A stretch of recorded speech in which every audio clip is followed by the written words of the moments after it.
Hello, my name is Dorte Rosen, and I'm a goldsmith by trade and profession, but I'm also a mother and a daughter.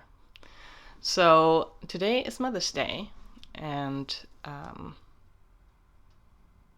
thought I'd talk about my mother, and in particular, my mother, my journey with my mom through dementia. Because this is a topic that is a little gnarly, and I think it's important to talk about it. And so I decided to be kind of, to just do it. In particular, I guess this was brought on because the anniversary of my mother's passing was recently, a couple of weeks ago, a few weeks ago now. And also, I just watched The Father last night, and so if you have not seen that film, I highly recommend it. And I'm definitely going to watch it more than once because there was a lot in there. Very compassion generating, but an incredibly smartly done film. So let me tell you a little bit about this journey, and I don't know, for what it's worth, that's what I decided to do.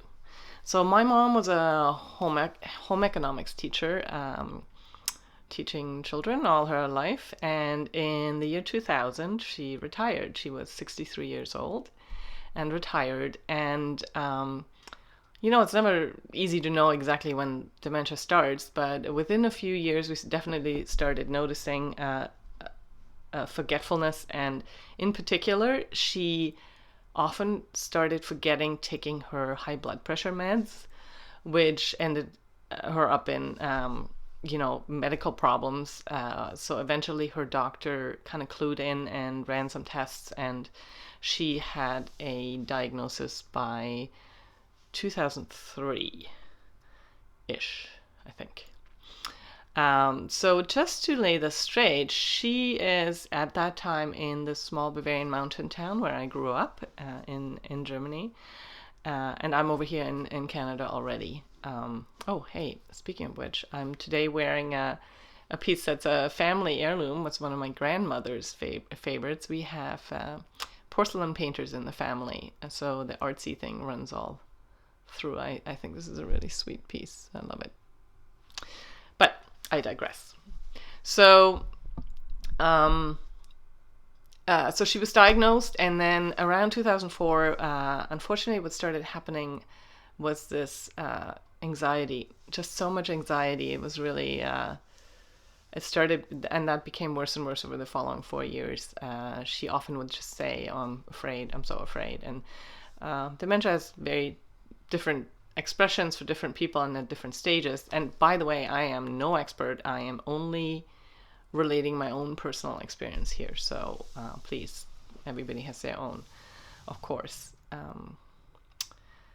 But yeah, so I'm living over here far away, and I was only able to visit about once a year. And what made matters worse is at that time I was going through my divorce and having a fairly rough time myself, so I didn't even go every year at that time. And I have 5 siblings, and my brother, and 4 of us are my mother's children. 2 were from my father's first marriage, and my brother Peter really just, thank you, Peter, because he really took the brunt of it. He was the one taking care of everything. He's the oldest one of us 4, and he really stepped in. My father had died long ago, and so yeah, my brother Peter really was instrumental in a lot of this.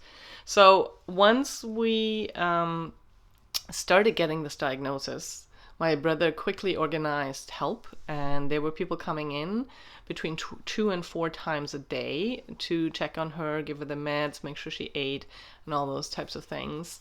The same brother had promised my mother not to put her in a home, so he did everything he could to keep her at home, even though she was alone.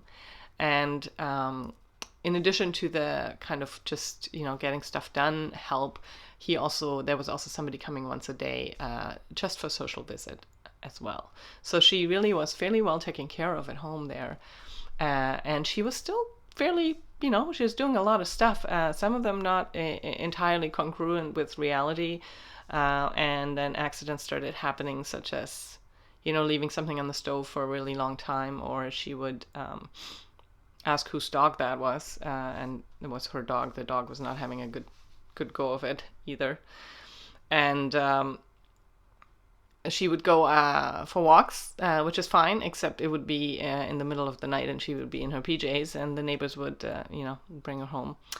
And my brother Peter at that time was living in Switzerland. In Europe, everything is a lot smaller, so it's not like as far away as things are here in North America. But nonetheless, he was living with his partner and later husband in Switzerland. They had that's where my brother-in-law is from. So Peter had just moved there, and he knew that every time he got a phone call with the area code from our hometown, there would be another shenanigan that my mother had been up to. So it was getting a little more and more dicey. And also her car was starting to experience, I shouldn't laugh, but it was funny because I spoke with my brother earlier today, and he said by the time my mother voluntarily gave up driving, which was a good idea, the entire outside of the car had been renewed piece by piece, because she kept having little accidents, luckily nothing terrible. One of those accidents was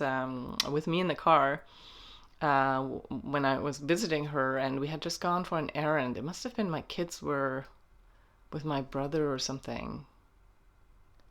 I can't remember.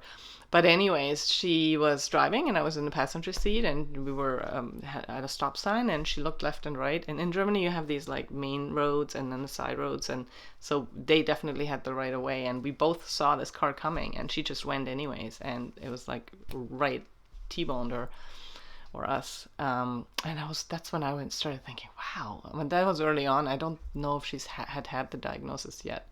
But I was like, wow, we saw that car. Like, why did she still go? So those were the kinds of things that were happening. And as it got worse, Peter had figured out a way to put a mechanism on the door so people could get in, but she could no longer go out to endanger herself. And also he had put like an auto shut off on the stove so she could still make her own meals when she wanted to, because she was, cook. This is why you see so many cooking videos in my story feed, because I grew up with a mom who was really experimental with cooking and taught it to middle school kids.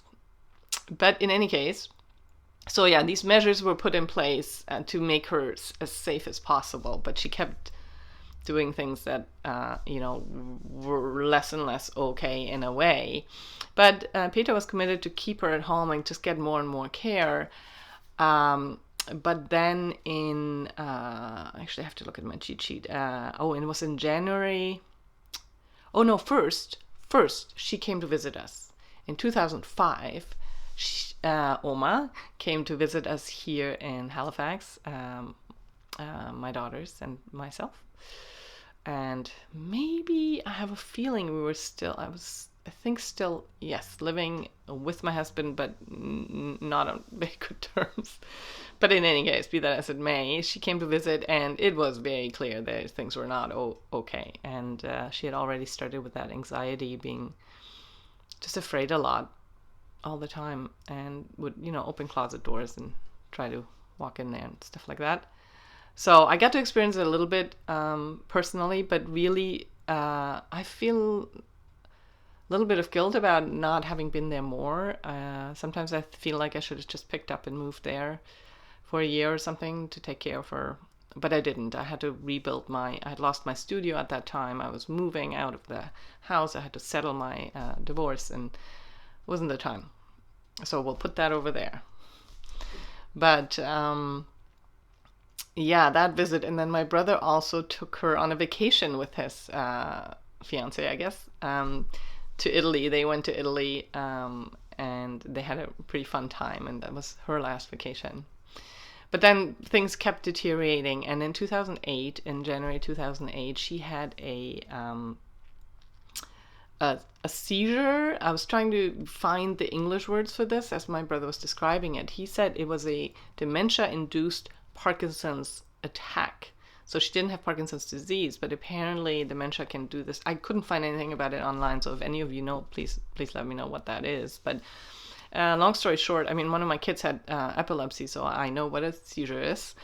And somebody had just been there, and oh hey, my mother out of law just came online. Hi Irma, it's great to see you. I'm so glad you're here, and happy Mother's Day to you, by the way. So I got distracted, but she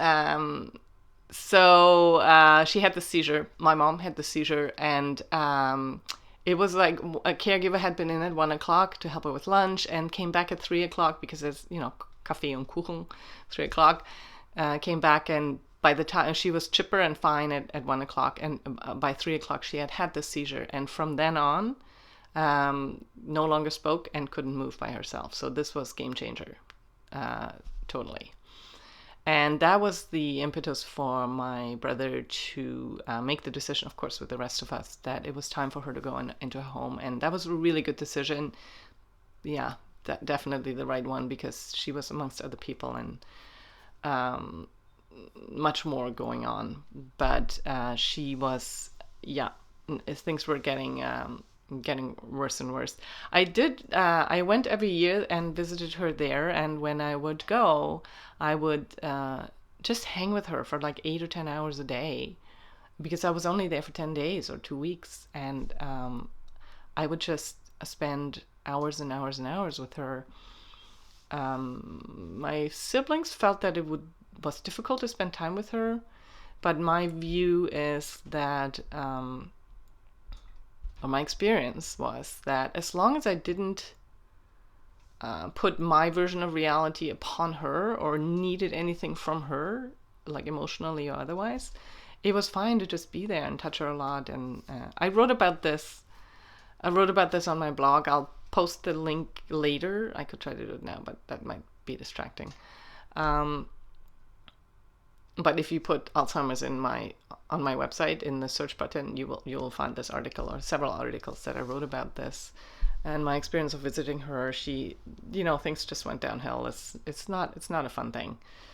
She had dental infections that were unnoticed for a long time, and so they had to pull all her teeth, and then her face really changed, and she was starting to, because she was always lying. So even though they had these very, very high-tech beds, but there were problems with bed sores and all that kind of stuff. So, and then the anniversary of her passing was in 2013 in April. So she hung in there for quite a number of years. She passed away very peacefully, and unfortunately I was in the Caribbean at that time, had the vacation of my life, sailing on wooden sailboats in the Caribbean, which is a whole different ballgame than sailing here in Nova Scotia. And I got this news, and there was no way I was going to be able to make it back in time for the funeral, which was really hard. And I'm still kind of gnawing on that one a little bit, because she was so almost gone for so long, and then having her pass away, it was a little surreal. That was that. But that's just my journey with that. I was thinking about this because of my mother recently passing away, and having watched that Anthony Hopkins amazing performance, but also because during COVID, it's even harder for people and even harder for caregivers. I have one client I know who her husband was in hospital with dementia and cancer, and she couldn't see him very often, and it's just so hard for people. It's so hard for people. It's hard for the elderly, and it's hard for the caregivers and the children of those mothers and fathers, of course. And if you read my newsletter this morning, I'm kind of on that whole theme, just feeling so much compassion for human beings and their suffering during this time. And also, worth acknowledging that here in these wealthy countries, we're actually doing okay, considering we're getting vaccines and so forth. But yeah, it's just a time where it's good to just think about having compassion. And speaking of which, if you are taking care of somebody with dementia, I'm sure you know this, but working with empathy is a really good way to work with this. Lots of listening, simple, slow down, leave your own emotion, acknowledge your own emotions, and then leave them at the door before you go hang with people with dementia. Those are just some of my own personal recommendations I would have. And I found a really amazing resource, actually. This woman's name is Nia. What is her name? Did I write it down? No, I didn't write it down. But I will put it in the... I'm going to try to do this. Yeah, maybe. Well, I'm not going to try to do it because who knows what will happen. I'll put it in just a minute. I'll put the link in there. I found this amazing YouTube video of this woman who, as a child, grew up in an old age home because her dad was a facilitator there, or administrator rather. And yeah, she has this great way of talking about it. So I'll share those resources. And if you have any resources to share with others who may be going through anything similar, please do. And I wasn't sure if I should talk about this, and now I'm glad I did. And then I was thinking maybe I should talk about emeralds instead. It's easier. But this went okay. So thanks for listening. Please take good care of yourself and your loved ones. And to those who celebrate Mother's Day, I wish you a very happy Mother's Day. And lots of love to everyone. Please take good care. Bye.